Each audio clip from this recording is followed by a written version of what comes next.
Polres Probolinggo, Jawa Timur menetapkan 2 tersangka kasus ijazah palsu. Polisi akan terus melakukan pengembangan kasus ini dan kasih akan mengumpulkan bukti-bukti lain untuk menetapkan tersangka lainnya.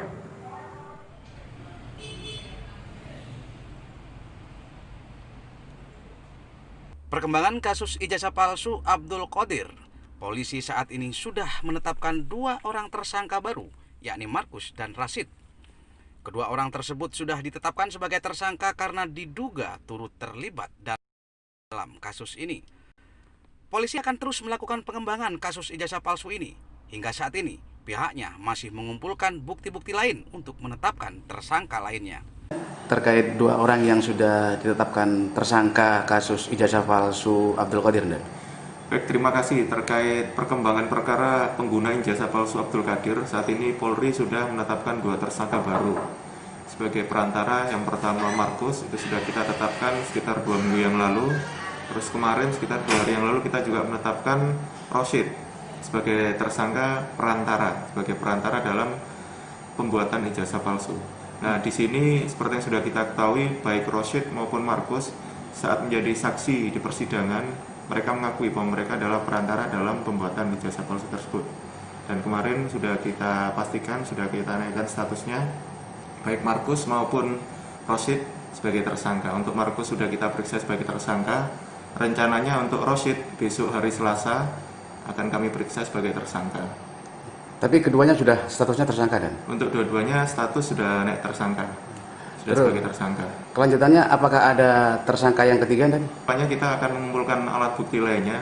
Targetnya itu pembuatnya yang sementara ini diarahkan oleh Markus, yaitu adalah Saiful. Cuman hingga detik ini untuk Saiful sendiri alat bukti yang kita kumpulkan belum lengkap sehingga kita belum berani untuk menetapkan sebagai tersangka. Terus ada juga target lain yang disampaikan oleh baik Abdul Qadir maupun Markus. Sebenarnya perantaranya adalah Pak John Junaidi. Sementara juga kita belum bisa menetapkan sebagai tersangka karena memang alat bukti yang mengarah belum ada. Hosnan selaku lawyer dari Abdul Qadir mengapresiasi pihak kepolisian karena sudah bekerja profesional dalam kasus ijazah palsu ini. Terkait 2 orang yang sudah ditetapkan sebagai tersangka oleh kepolisian Polres Probolinggo, ijazah palsunya Abdul Qadir, gimana tanggapannya, Pak?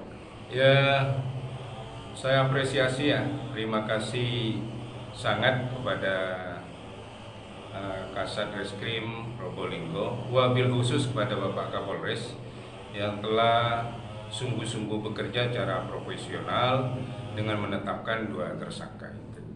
Nama penasihat hukum Abdul Qadir, kali lagi mengucapkan terima kasih yang tak terhingga kepada Bapak Kapolres, Pak Kasat Reskrim yang telah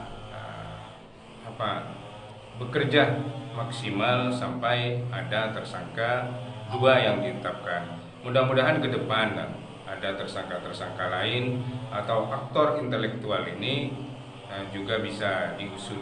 Kalau misalnya ada alat bukti yang ada pada kami dan itu bisa menjadi tambahan penyempurna alat bukti yang ada untuk menentukan atau menetapkan tersangka yang lain, kami siap membantu. Dari Probolinggo, Jawa Timur, M. Yusuf, Madura Channel melaporkan.